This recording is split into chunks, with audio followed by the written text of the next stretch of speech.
Chair will now recognize the gentleman from Ohio, Mr. Jordan. Thank you, Mr. Chairman.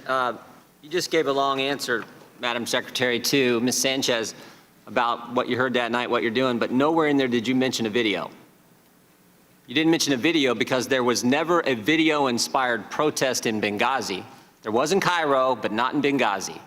Victoria Nuland, your spokesperson at the State Department, hours after the attack said this: Benghazi has been attacked by militants. In Cairo, police have removed demonstrators. Benghazi, you got weapons and explosions. Cairo, you got spray paint and rocks. 1 hour before the attack in Benghazi, Chris Stevens walks the diplomat to the front gate. The ambassador didn't report a demonstration. He didn't report it because it never happened. An eyewitness in the command center that night on the ground said no protest, no demonstration. 2 intelligence reports that day. Hey everyone, welcome back to the channel. Today we're diving into Jim Jordan grilling Hillary Clinton during the House Benghazi Committee hearings. This moment had everyone talking about the 2012 Benghazi attack. Let's break down the key points of that testimony. Grab your popcorn because we're diving deep into this political drama. Alright, let's start with one of the most dramatic moments. No protest, no demonstration. The attack starts at 3:42 Eastern Time, ends at approximately 11:40 p.m. that night. At 4:06, an ops alert goes out across the State Department. It says this: mission under attack, armed men, shots fired, explosions heard. No mention of a video, no mention of a protest, no mention of a demonstration.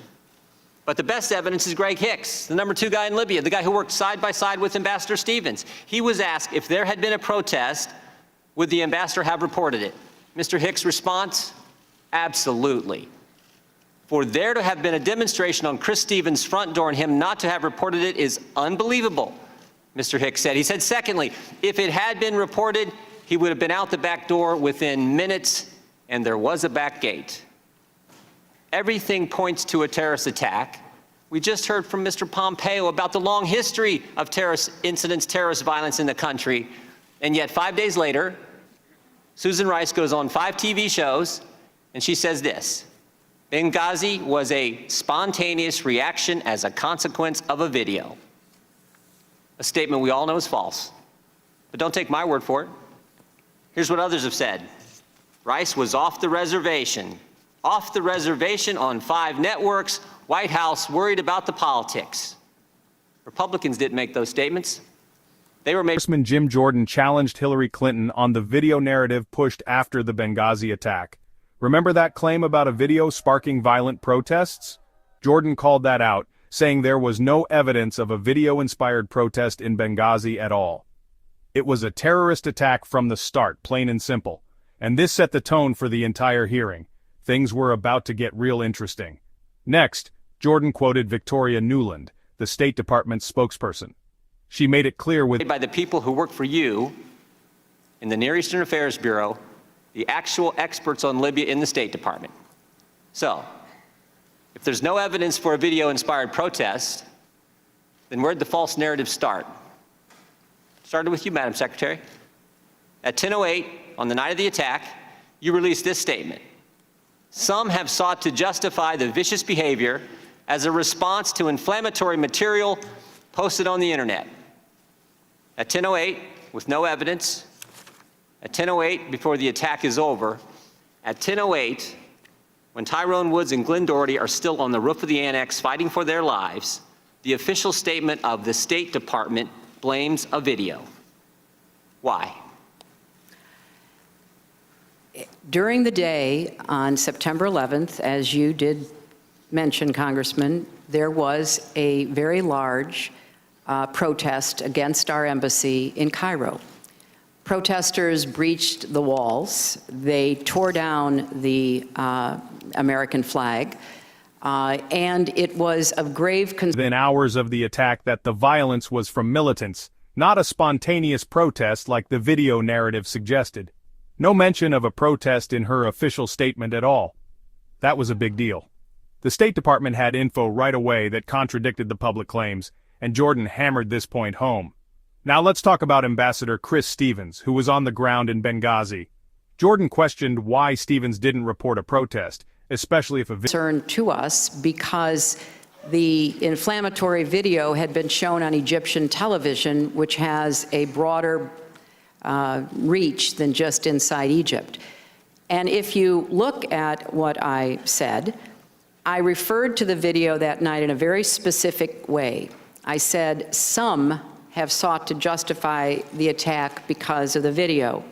I used those words deliberately, not to ascribe a motive to every attacker, but as a warning to those across the region that there was no justification for further attacks. And in fact, during the course of that week, we had many attacks that were all about the video. We had people breaching the walls of our embassies in Tunis and Khartoum. We had people, thankfully not Americans, dying at protests, but that's what was going on, Congressman. Secretary Clinton, I appreciate most of those attacks were after the attack on the facility in Benghazi. You mentioned Cairo. It was interesting what else Ms. Newland said that day. She said, if pressed by the press, if there's a connection between Cairo and Benghazi, she said this. Video was involved.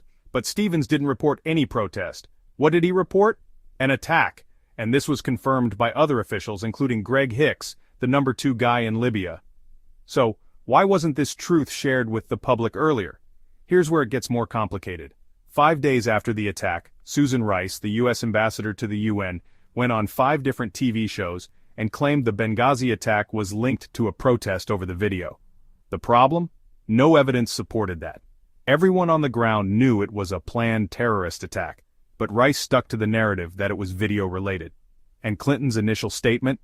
At 10:08 p.m., hours before the attack ended, the State Department blamed a video. No evidence, just assumptions.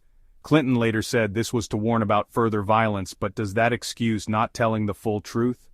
Before I continue, if you're enjoying this deep dive into the Benghazi hearing, make sure you hit that subscribe button.